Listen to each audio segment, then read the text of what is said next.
Hi kids, I'm the conductor on the Rocky Railway line. I'd like to welcome you to our Imagination Station, where Jesus' power helps pull us through. Each day we're going to meet a new friend. Today is going to be our friend Ramsey. He's a bighorn sheep, and he's going to pose a question for us to answer, and I'll get to that in just a minute. But also, every day a friend of ours is going to stop by. He's the old train engineer, and he usually has a slideshow and an experiment we can try at home. I think you'll look forward to that every day. But let's get back to our truck starter question. It's about sheep, baby sheep, and how long it takes for them to be able to climb a mountain as well as their mom. Does it take a whole 6 weeks, or do you think they can do it in just one day? Why don't you talk about it for a minute, and I'll be right back with the answer. So what do you think? Can a baby sheep learn to do it in one day, or does it take a whole 6 weeks? Why don't you help me out with a drum roll?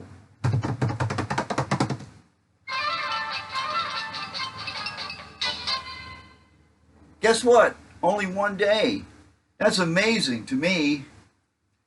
Holy crow, look at the time. Yeah, I've got to run, y'all. But hang out here for a minute. The old engineer will be by shortly, and he'll show you something, the experiment and all that jazz, and I'll be back in a moment. See you later. Hi, kids, and welcome to the Rocky Railway Imagination Station, where our goal is to help you understand how Jesus' power pulls us through. I'm the engineer on the Rocky Railway line, and I hope to be able to answer all of the conductor's questions this week, starting with this one.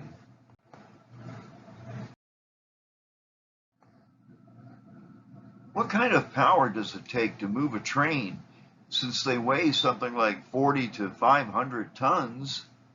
The short answer is a lot of power. Long before Amtrak, horses were used to pull a large carriage along a track originally made of wood. That's a hard thing for a horse, but we know Jesus' power helps us do hard things. That's right, trust Jesus. The invention of the steam engine led to the Industrial Revolution. One of its first uses was to operate pumps to remove water from coal and other mines. The walking beam engine converted back and forth motion of a piston into the rotational motion of a wheel.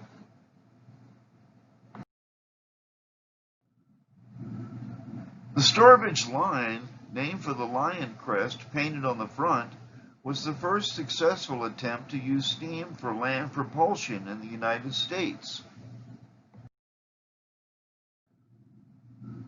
Newer, larger, faster, and more powerful locomotives were designed and built over the next century.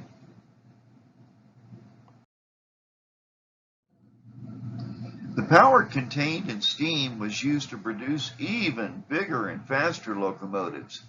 See how the piston turns the driver wheels.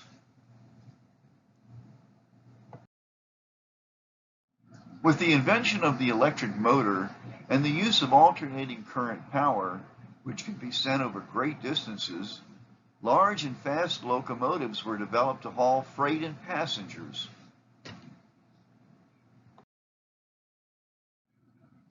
Electricity is used to power today's high-speed trains up and down the East Coast. The diesel engine proved to be an economical solution for turning generators that provided onboard electricity for traction motors where electrified lines were unavailable.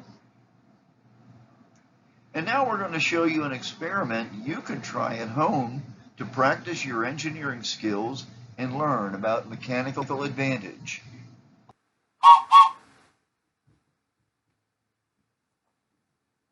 Hi kids, old engineer here.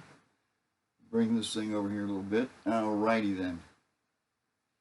Hey, I've got a cool experiment for you today.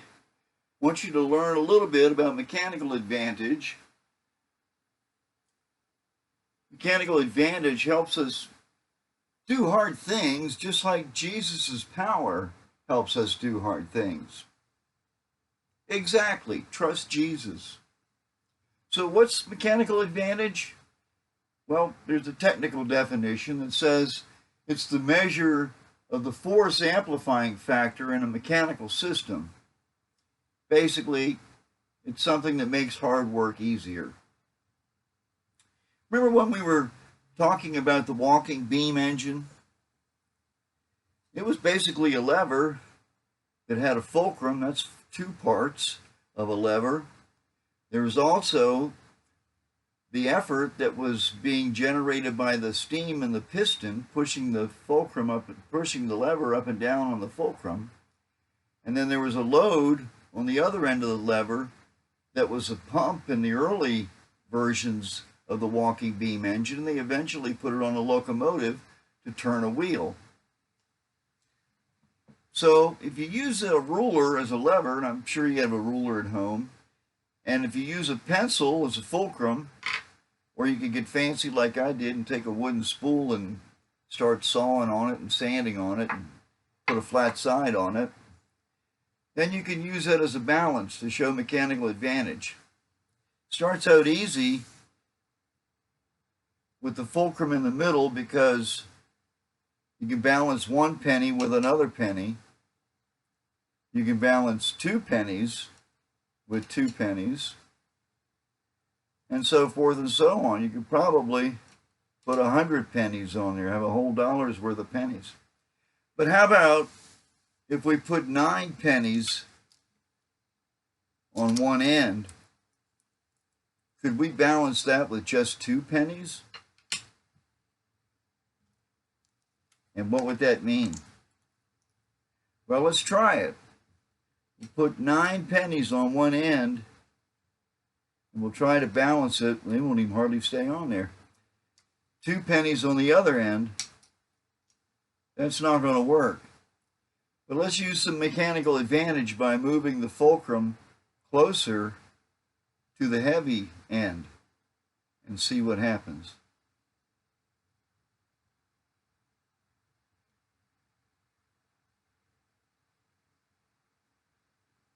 And there we go. It's perfectly balanced.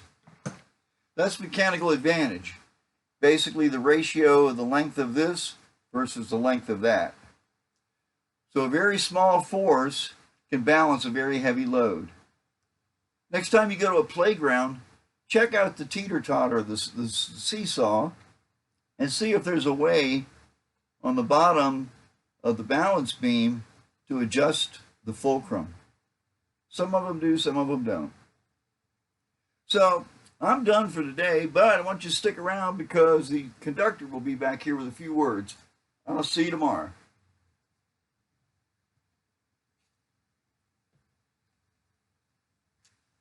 Well, kids, that's it for Monday. Thanks for coming by the Imagination Station. We learned a little bit about early steam locomotives and how they evolved into larger and larger train engines. We learned about electric locomotives. We learned a little bit about diesel electric locomotives and levers, especially those type 1 levers that you can balance things or you can use them to show mechanical advantage. Do you remember our Bible point for today? That's right. Jesus' power helps us do hard things. Absolutely. Every day, today and always, trust Jesus. Now, tomorrow, we're going to get a little pressure from above, but I don't necessarily mean the 10 Commandments kind of pressure. Pressure I'm talking about is atmospheric pressure that we measure with a barometer. So stay tuned until tomorrow. I'll be back. The old engineer will be back. See you tomorrow, kids. Bye-bye.